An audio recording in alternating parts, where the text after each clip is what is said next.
ಎಲ್ರಿಗೂ ನಮಸ್ಕಾರ. ಹೇಗಿದ್ದೀರಾ ಫ್ರೆಂಡ್ಸ್? ಎಲ್ಲರೂ ಚೆನ್ನಾಗಿದ್ದೀರಾ ಅಂದ್ಕೊಳ್ತಿದ್ದೀನಿ. ಇವತ್ತಿನ ಸ್ಪೆಷಲ್ ಕಾಶಿ ಹಲ್ವಾ ಅಥವಾ ಬೂದ್ ಕುಂಬಳಕಾಯಿ ಹಲ್ವಾ. ಬೇಕಾಗಿರುವ ಸಾಮಗ್ರಿಗಳು: ಕುಂಬಳಕಾಯಿ, ಬೆಲ್ಲ, ಹಾಲು, ತುಪ್ಪ, ಕೋವಾ, ಏಲಕ್ಕಿ, ದ್ರಾಕ್ಷಿ, ಗೋಡಂಬಿ. ಮೊದಲಿಗೆ ಕುಂಬಳಕಾಯಿನ ಮೀಡಿಯಮ್ ಆಗಿ ತುರ್ಕೊಳ್ಳೋಣ.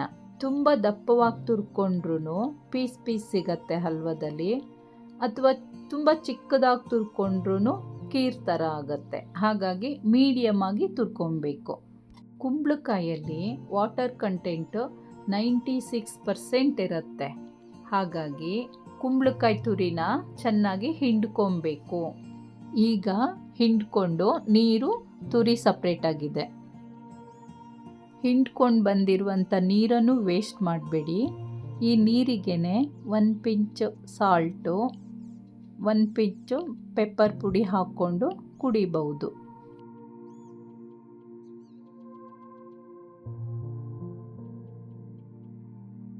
ಮಾಡುವ ವಿಧಾನ: ಕುಂಬಳಕಾಯಿ ತುರಿ 1 kg ಆಗುವಷ್ಟಿದೆ. ಇದಕ್ಕೆ ನಾನು 3/4 ಗ್ಲಾಸು ಹಾಲು ಹಾಕ್ಕೊಂಡಿದ್ದೀನಿ. ಹಾಲು ಸೇರಿಸಿ 1 ಪಿಂಚ್ ಏಲಕ್ಕಿ ಪುಡಿ ಸೇರಿಸಿ 3 ವಿಸಿಲ್ ಬರೋವರೆಗೆ ಬಿಡಿ. ಕುಂಬಳಕಾಯಿ ಜ್ಯೂಸು ಬೆಳಗ್ಗೆ ಖಾಲಿ ಹೊಟ್ಟೆ ಕುಡಿಯೋದ್ರಿಂದ ನಮ್ಮ ದೇಹಕ್ಕೆ ಬೇಕಾಗಿರುವಂಥ ವಿಟಮಿನ್ಸ್, ಮಿನರಲ್ಸ್ ಹೇರಳವಾಗಿ ಸಿಗತ್ತೆ. ಜೊತೆಗೆ ಡೈಜೆಷನ್ಗೆ ಒಳ್ಳೆಯದು. ಬ್ಲಡ್ ಶುಗರ್ ಲೆವೆಲ್ ಕೂಡ ಬ್ಯಾಲೆನ್ಸ್ ಮಾಡುತ್ತೆ. 3 ವಿಸಿಲ್ ಆಗಿದೆ. ಈಗ ಕುಂಬಳಕಾಯಿ ಚೆನ್ನಾಗಿ ಬೆಂದಿರುತ್ತೆ. ನೀರು ಇಂಗುವವರೆಗೆ ಫ್ರೈ ಮಾಡಿ.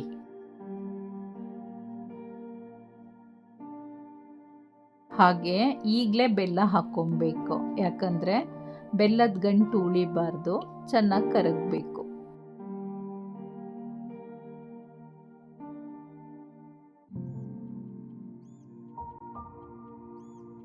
ಈಗ ಬೆಲ್ಲ ಕರಗ್ತಾ ಬಂದಿದೆ.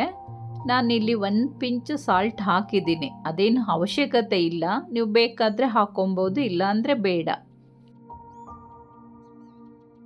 ನೀರಿಂಗುವಷ್ಟರಲ್ಲಿ ಪಕ್ಕದೊಲೆಯಲ್ಲಿ ದ್ರಾಕ್ಷಿ ಗೋಡಂಬಿನ ಫ್ರೈ ಮಾಡ್ಕೊಳ್ಳೋಣ.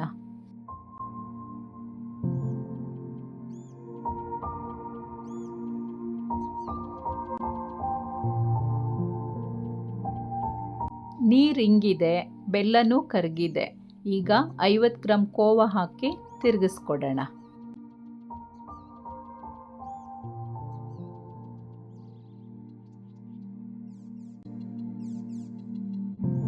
ಕೋವಾ ನೀಟಾಗಿ ಹಲ್ವದಲ್ಲಿ ಮರ್ಜ್ ಆಗಿದೆ. 50 ಗ್ರಾಮ್ ತುಪ್ಪ ಹಾಕ್ತಾ ಇದ್ದೀನಿ. ತುಪ್ಪ ಹಾಕಿ ಚೆನ್ನಾಗಿ ಮಿಕ್ಸ್ ಮಾಡ್ಕೊಳ್ಳೋಣ.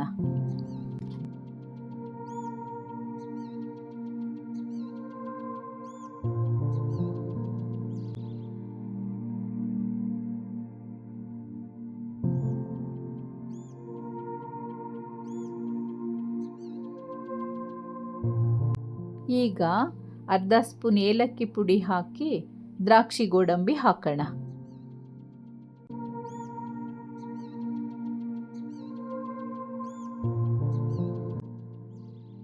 ನಾರ್ಮಲಿ ಕುಂಬಳಕಾಯಿ ಹಲ್ವಕ್ಕೆ ಸಕ್ಕರೆನೇ ಹಾಕಿ ಮಾಡೋದು, ಆದರೆ ನಾನಿಲ್ಲಿ ಬೆಲ್ಲ ಹಾಕಿ ಮಾಡಿದ್ದೀನಿ. ಯಾಕಂದರೆ ಈಗಿನ ಪರಿಸ್ಥಿತಿಯಲ್ಲಿ ಶುಗರ್ ಕಂಪ್ಲೇಂಟ್ ಜಾಸ್ತಿ ಇರೋದ್ರಿಂದ ಬೆಲ್ಲ ಹಾಕಿ ಹಲ್ವ ಮಾಡಿದ್ದೀನಿ.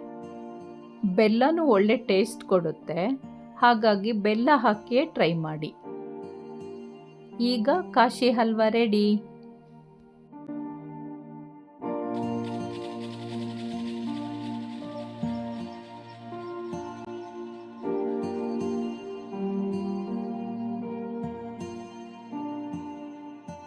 ದಯವಿಟ್ಟು ಸಬ್ಸ್ಕ್ರೈಬ್ ಮಾಡಿ, ಲೈಕ್ ಆ್ಯಂಡ್ ಕಮೆಂಟ್ ಶೇರ್ ಮಾಡಿ please. Thank you for watching.